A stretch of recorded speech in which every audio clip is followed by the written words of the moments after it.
Et après que j'étais en train de pleurer, il m'a dit, il faut maintenant que tu vives la sentence des chrétiens dans ces cellules-là. Pas seulement que tu regardes, il faut qu'on reparte dans la cellule des chrétiens. Et que tu vives chaque douleur qu'ils vivent ici, là. Comme ça, tu pourras mieux t'exprimer et mieux expliquer cela. Mais si tu ne ressens pas la douleur, si tu ne ressens pas les douleurs qu'ils ont, comment tu pourras expliquer cela? Mais j'ai refusé, j'ai senti que là, c'était terrible ce que j'allais vivre. J'ai dit non Seigneur, je ne peux pas vivre ça, même sur la terre, je ne supporte pas les douleurs. S'il te plaît, je ne peux pas vivre ces douleurs, ne me laisse pas, ne me laisse pas, ne me laisse pas. Et il m'a dit, il faut que tu ailles parler aux chrétiens.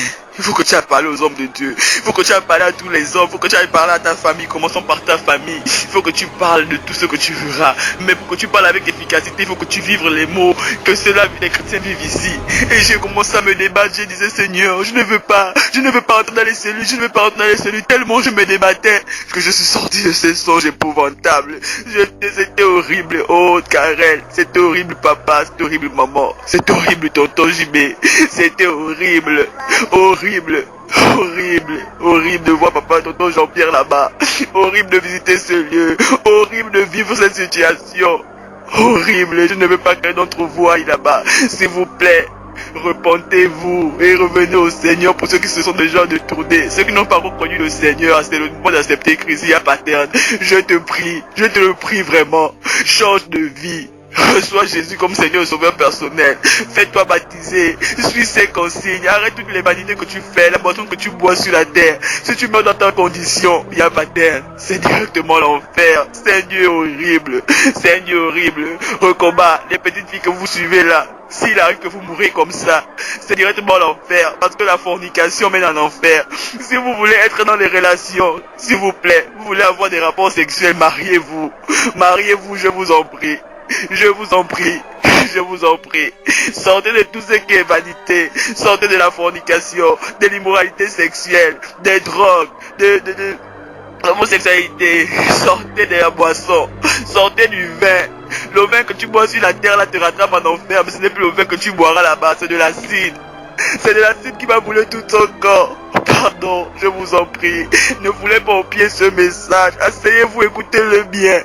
Écoutez-le bien et changez de vie. Écoutez-le bien et suivez le Seigneur. Suivez la voix du Seigneur. Écoutez-le bien. Saisissez la grâce de Dieu. Peut-être que c'est la dernière opportunité qu'il nous donne. Le plus difficile, ce ne sera pas de mourir. Ce ne sera pas de voir quelqu'un d'entre nous être détaché de nous. Mais de savoir où tu iras. Il y a 2 lieux de destination. Quel sera ton lieu de destination? Si Jésus revient à l'instant où je suis en train de parler, ou si la mort te prend à l'instant où je suis en train de parler, quel est ton lieu de destination? Par rapport à tout ce que tu poses comme action, tu n'as même pas le temps de demander pardon à Dieu. Toi tu es dans le vin, mais tu rentres ivre le matin, la nuit. Le matin tu t'élèves, tu repars dans tes occupations. Même pardon ne sort pas de ta bouche. Toi tu es là, c'est toi qui connais toutes les femmes du quartier. Mais tu ne sais pas demander pardon à Dieu. Je t'en prie. Sortons de tout ça. Sortons de tout ça. Faites passer le message aux autres. Corinne, Bijou. Faites passer le message à toute la famille. Je ne peux pas écrire à tout le monde.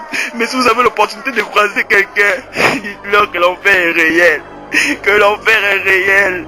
Et que l'enfer est réel. Que l'enfer est réel. Ce n'est pas une blague.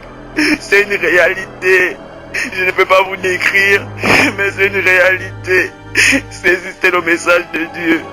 Et retournons au Seigneur. Pour ceux qui n'ont pas encore accepté Jésus comme Seigneur et Sauveur personnel, c'est l'occasion qui vous offre de pouvoir l'accepter. Une simple prière pour l'inviter dans ta vie.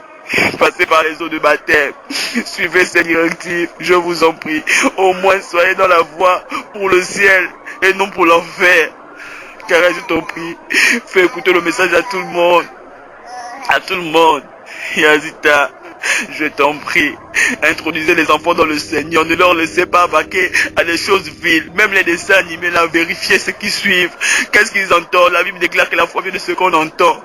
Mais si tu n'écoutes pas la parole de Dieu, ta foi va venir de ce que toi tu vois ailleurs.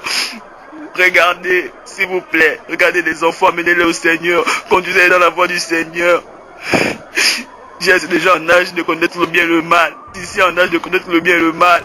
Amenez-les. Dali en âge de connaître le bien et le mal. Amenez les enfants au Seigneur.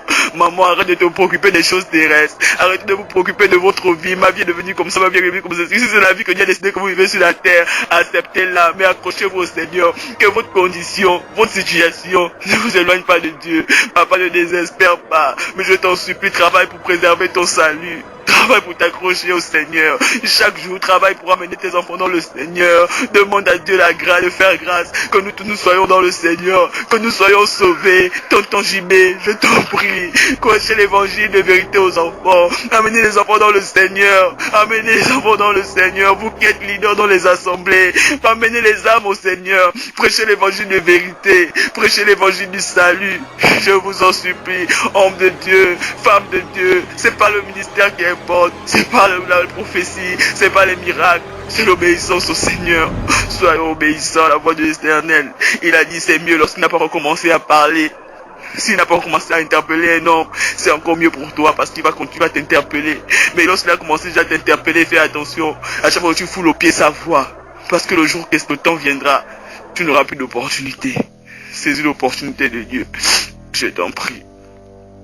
Je t'en prie.